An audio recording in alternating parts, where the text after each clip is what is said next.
Hood update. So I got the hood turned over by a group of friends, and in particular this video is dedicated to Wayno. So good group of my friends are garage buds, and they're all pretty tall and stocky. Wayno is the Petite General. Anyway, we all do what Wayno says. So they all came over, Wayno took charge, and we flipped the hood over, and I was able to start on the upper surfaces. This thing is looking incredible. So big call out to those guys. Pretty nerve-wracking moment turning the hood over, given how heavy it was, but muscle and brawn won the day. So obviously I have the lights are all fitted, and they actually took some time. Each of them requires some degree of fitting. They're brand new units, and in particular these units took quite a lot of time to actually get set up. I'll go and look at the wiring in a second. The front bumper is not as difficult to fit as the rear bumper, but still takes time.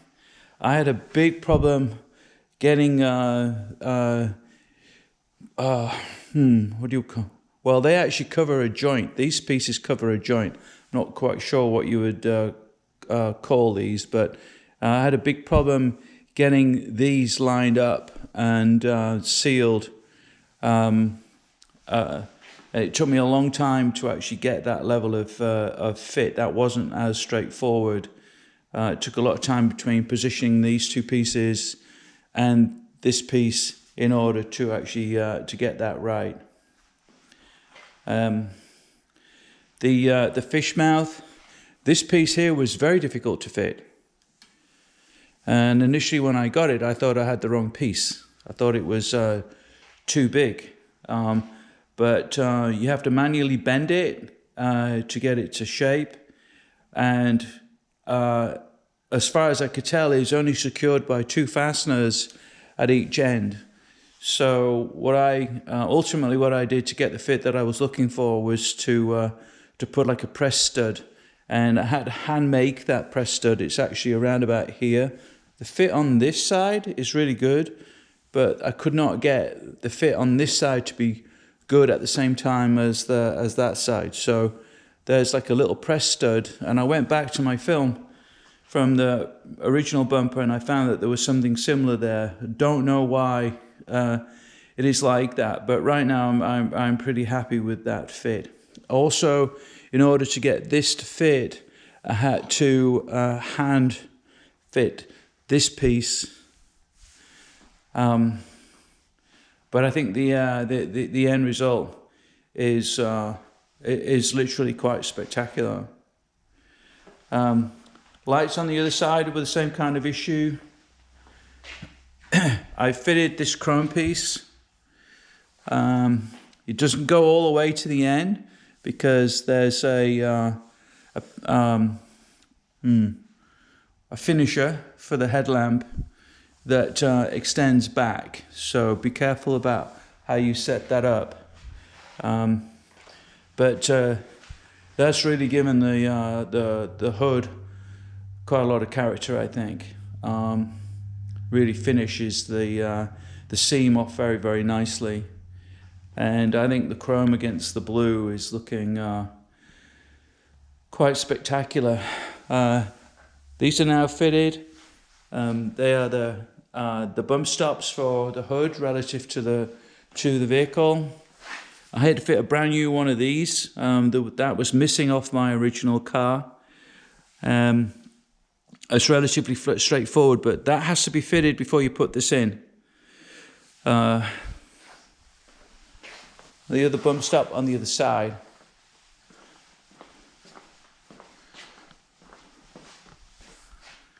Yeah, the hood, actually I have the hood at the wrong height to be able to work on it. And that was a little tricky. These edges are pretty sharp. and they're actually quite high, but for the stands that I have, this was the lowest height that I could actually get, but well worth the effort. All right, I'm going to talk about the wiring now. The wiring. Obviously, the hood is separate to the vehicle, and has its own wiring embedded in it. It's not like the lights are attached to the body, and the bumper is attached to the body. They're all attached to the hood. So the E-Type has an umbilical cord that connects the body wiring harness to the hood harness, and this is the hood side of that particular unit. Getting hold of one of these proved to be quite difficult, and I have new old stock for that. And then I had to cut the female end off of this harness and use the brand new female end that I had bought, which matches my body side. So that's relatively straightforward, just takes a little bit of time, and it just takes a little bit of time. The one issue that I saw and I've had is that this bend here is quite tight, and that pulls on the wiring which is at the back. So you'll see in particular this red and green, which is for an indicator, that was being pulled, and so I've put a small lengthening piece in just to try and help out. Then this umbilical goes down into the connection to the hood harness, and the hood harness goes across to the other side of the car. Again, relatively straightforward. I've tried different ways of securing this. This looks to me like to be the best arrangement.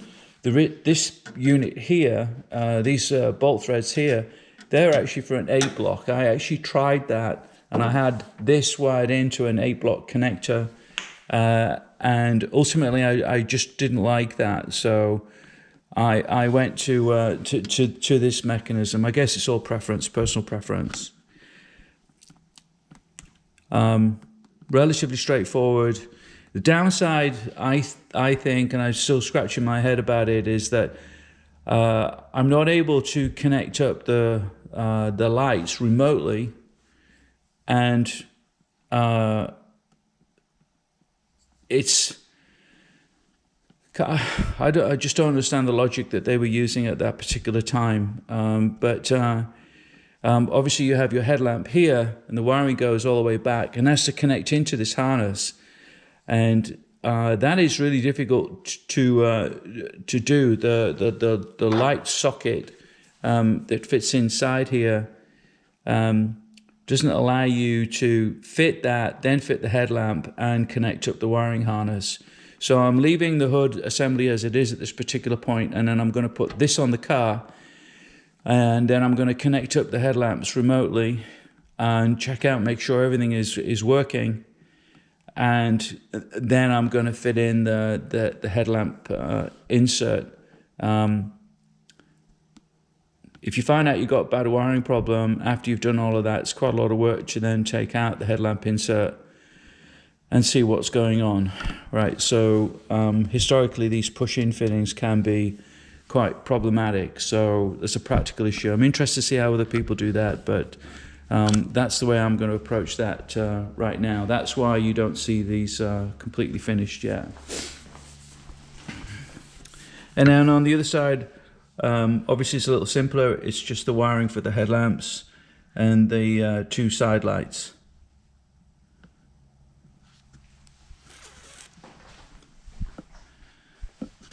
I think their end result is just spectacular.